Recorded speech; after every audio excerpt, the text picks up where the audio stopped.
Chelsea diterpa kabar buruk. Mihailo Mudryk, salah satu bintang mereka, terancam skorsing panjang setelah sampel tes doping A, menunjukkan hasil positif terhadap zat terlarang. Dan sampel B, akan diuji dalam beberapa hari ke depan untuk mengonfirmasi temuan tersebut. Kabar ini pertama kali dilaporkan oleh media Ukraina, Tribuna, yang mengungkap bahwa tes doping dilakukan pada akhir Oktober.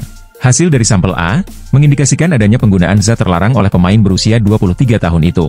Jika sampel B memberikan hasil serupa, Mudryk bisa menghadapi skorsing antara 6 bulan hingga 4 tahun, sesuai dengan aturan FIFA dan UEFA. Jika skorsing benar dijatuhkan, ini akan menjadi pukulan telak bagi karir Mudryk.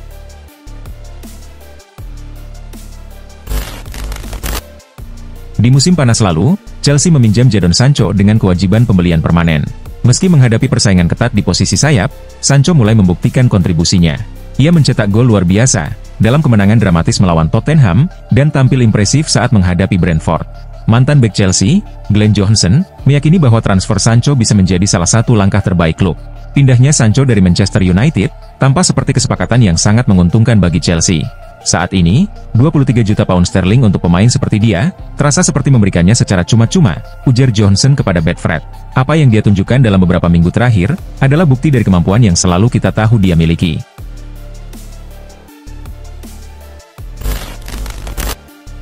Raheem Sterling belum mampu memberikan kontribusi signifikan sejak dipinjamkan dari Chelsea ke Arsenal pada Agustus lalu. Pemain sayap berusia 30 tahun itu hanya tampil dalam 10 pertandingan bersama skuad Mikel Arteta dengan mencatatkan 1 gol dan 2 assist. Bahkan, dalam 3 pertandingan terakhir Arsenal di Premier League dan Liga Champions, Sterling sama sekali tidak dimainkan dari bangku cadangan. Menurut laporan dari Standard, meskipun jarang mendapat waktu bermain, Sterling telah memutuskan untuk tetap bertahan di Emirates. Ia dikabarkan tidak berencana mempersingkat masa peminjamannya, demi mencari peluang bermain di klub lain pada bursa transfer Januari mendatang.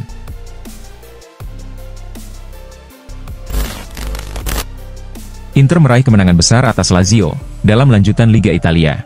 Bertanding di Stadio Olimpico, mereka mengalahkan tuan rumah dengan skor telak 6-0. Kemenangan ini, membuat Inter tetap berada di peringkat ketiga klasemen, dengan 34 poin dari 15 pertandingan. Usai laga, pelatih Simone Inzaghi mengaku cukup puas dengan performa timnya, meskipun sempat mengalami kesulitan di awal pertandingan. Selama 25 menit pertama, kami mampu mengimbangi Lazio yang tampil sangat baik secara teknis, kata Inzaghi.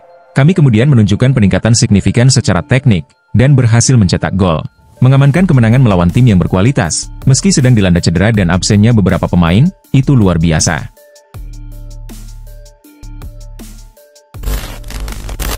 Rodri mengalami cedera ACL saat bermain imbang 2-2 melawan Arsenal pada 22 September, dan belum kembali bermain sejak itu.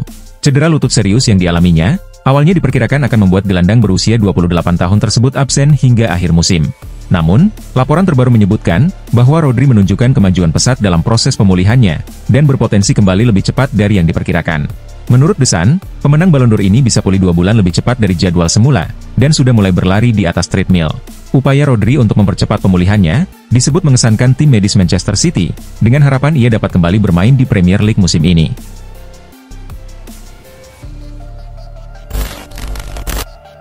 Kontrak Harry Maguire saat ini akan berakhir pada akhir musim, namun Manchester United memiliki opsi untuk memperpanjangnya selama 12 bulan lagi. Bek berusia 31 tahun itu tampaknya siap untuk tetap bertahan. Dalam wawancara terbarunya, Maguire menyatakan, semua indikasi sejauh ini positif, dan pembicaraan yang saya lakukan juga berjalan dengan baik. Saya masih memiliki 1 tahun kontrak, ditambah opsi perpanjangan yang dimiliki klub. Kehadiran Ruben Amorim membawa perubahan taktik di United, dengan tim kini menggunakan formasi 3-4-3. Maguire, yang sudah terbiasa bermain dengan skema 3 bek saat membela timnas Inggris di bawah Gareth Southgate, kembali menunjukkan kenyamanan dalam sistem tersebut.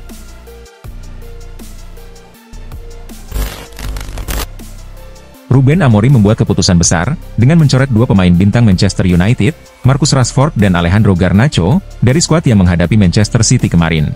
Absennya Rashford sebenarnya sudah mulai tercium sejak Sabtu, ketika informasi mengenai susunan pemain United bocor di media sosial.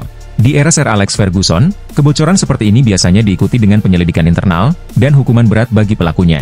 Namun, Amorim mengambil pendekatan yang lebih tenang.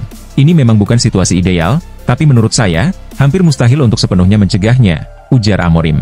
Ada begitu banyak orang di klub, dan para pemain berbicara dengan agen mereka.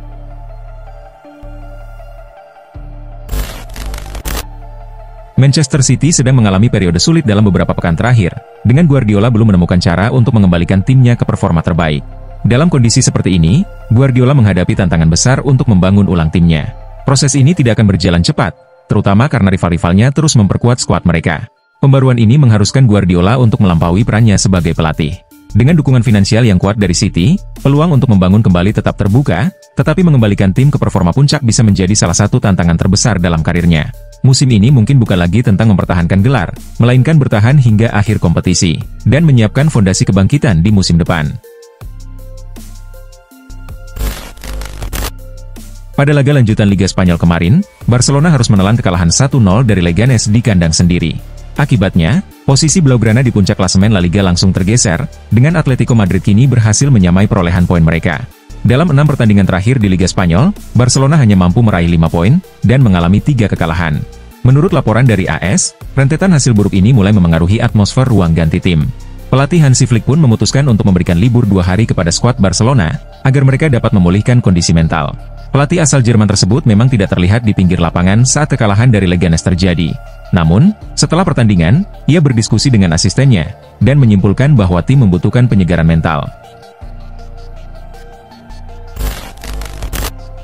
Barcelona diperkirakan akan menghadapi sejumlah tantangan jelang bursa transfer musim dingin.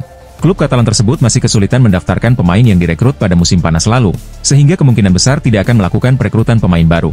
Meski demikian, hal ini tidak menghentikan mereka untuk terus mencari talenta muda berbakat di seluruh Eropa. Bahkan, Barcelona dikabarkan hampir menyelesaikan kesepakatan untuk merekrut salah satu pemain muda paling menjanjikan dari Portugal. Menurut laporan Gigantes, Barca hampir mengamankan tanda tangan Cardoso Varela. Proses transfer Varela ke Barcelona disebut telah berjalan selama beberapa minggu dalam kerahasiaan penuh, dan baru belakangan ini detail mengenai kesepakatan tersebut terungkap.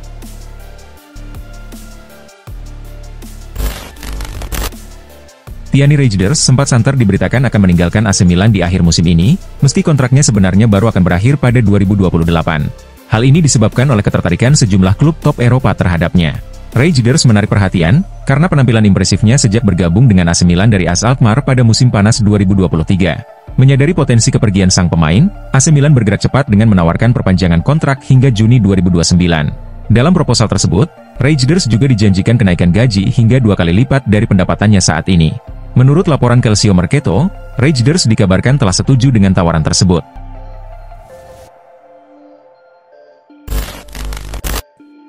Anfield Watch baru-baru ini mengeluarkan laporan mengenai pemain Liverpool, termasuk Luis Diaz. Dalam laporan tersebut, Diaz disebut-sebut telah mengajukan proposal kontrak yang cukup mengejutkan kepada klub. Saat ini, Diaz menerima gaji sekitar 55.000 pound sterling per minggu, dan menginginkan kenaikan hingga 150.000 pound sterling per minggu. Jika Liverpool menolak permintaan Diaz, ia kemungkinan akan hengkang dari Anfield dalam waktu dekat. Selain itu, laporan tersebut juga mengungkapkan bahwa AC Milan tertarik menjadikan Diaz sebagai pengganti potensial untuk Rafael Leao. Ini disebabkan, Rafael Leao baru-baru ini sedang diburu banyak klub top Eropa, termasuk Barcelona, Real Madrid, dan Chelsea.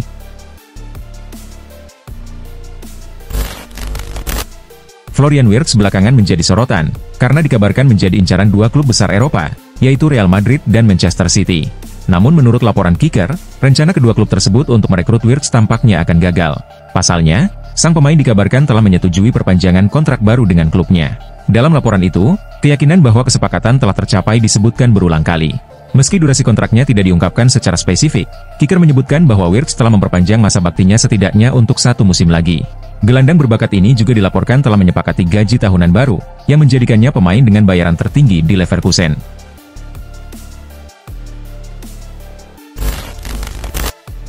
Juventus nyaris menelan kekalahan saat menjamu Venezia dalam pertandingan pekan ke-16 Liga Italia.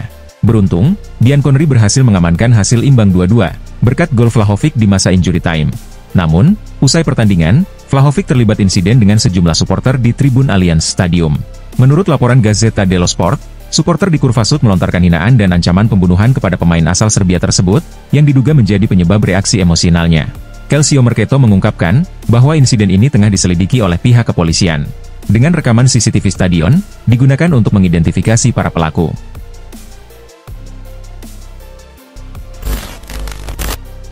Setelah 10 musim di Akademi Bayern Munich, Yildiz pindah ke Juventus pada 2022. Ia hanya tampil 8 kali bersama Juventus Next Gen, sebelum dipromosikan ke tim utama menjelang musim 2023-2024. Pada musim debutnya di level tertinggi, ia mencatatkan 32 penampilan di semua kompetisi, dan mencetak 4 gol. Musim ini, Ia telah menyamai jumlah gol tersebut hanya dalam 11 pertandingan, menjadi salah satu pemain yang bersinar di tengah inkonsistensi Juventus.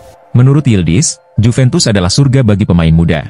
Next Gen sangat penting bagi saya, karena memberikan kesempatan bagi pemain muda untuk menunjukkan kemampuan mereka, tanpa harus langsung terbebani bermain di tim utama, ujar Yildiz.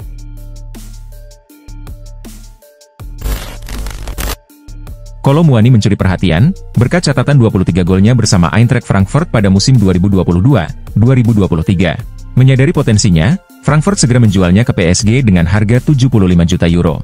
Namun sejauh ini, Kolo Muani belum sepenuhnya membuktikan nilai tersebut. Di musim ini, ia baru 2 kali menjadi starter di Ligue 1 dan Liga Champions. Ia pun digadang-gadang akan dijual oleh PSG dalam waktu dekat. L'Equipe melaporkan bahwa Manchester United sempat menunjukkan ketertarikan pada Kolo Muani sebelum Ruben Amorim diangkat sebagai pelatih kepala bulan lalu. Dan saat ini, MU diyakini sedang menyiapkan langkah untuk merekrut Kolo Muani untuk menggantikan Marcus Rashford yang akan segera dijual.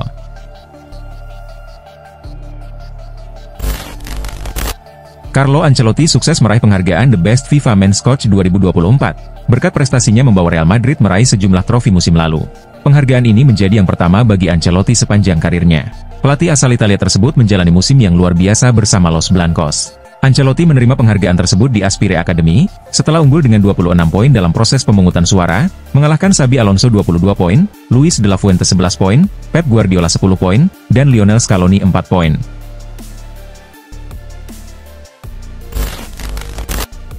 Ule Romeni adalah pemain yang memulai karirnya di Akademi Klub Nick Breda. Ia sempat dipinjamkan ke Willem pada musim 2020 dan 2021, sebelum bergabung dengan FC Emmen pada tahun 2022. Namun, masa bermainnya di klub tersebut tidak berlangsung lama. Pada 2023, Ule pindah ke FC Utrecht dengan kontrak hingga 2026. Meski demikian, kini muncul kabar bahwa Ule Romeni bisa meninggalkan Utrecht lebih cepat. Klub Inggris, Oxford United, dikabarkan tertarik merekrutnya. Menurut laporan Football Premier, Oxford berencana merekrut Ule pada bursa transfer musim dingin 2025, dan dikabarkan siap membayar mahal untuk mendapatkannya. Namun, harga pasti winger berusia 24 tahun itu belum diketahui.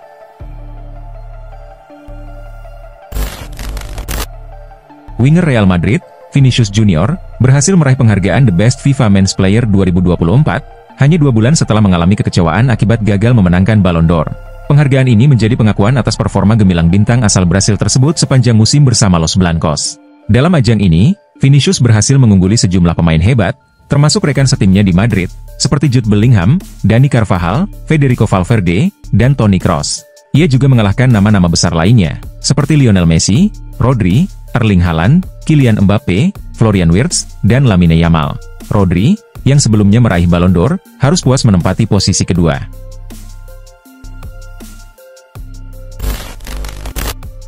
Juventus tampil impresif dengan kemenangan telak 4-0 atas tamunya, Cagliari, dalam lanjutan Coppa Italia. Kemenangan ini memastikan Juve melaju ke babak berikutnya dengan penuh percaya diri. 4 gol Juventus dicetak oleh 4 pemain berbeda. Dusan Vlahovic membuka skor di menit ke-44, diikuti oleh gol dari Koopmeiners, Francisco Conceição, dan Nicolas Gonzalez. Hasil ini membawa Juventus ke perempat final Coppa Italia musim ini, di mana mereka akan menghadapi Empoli pada Februari 2025 mendatang.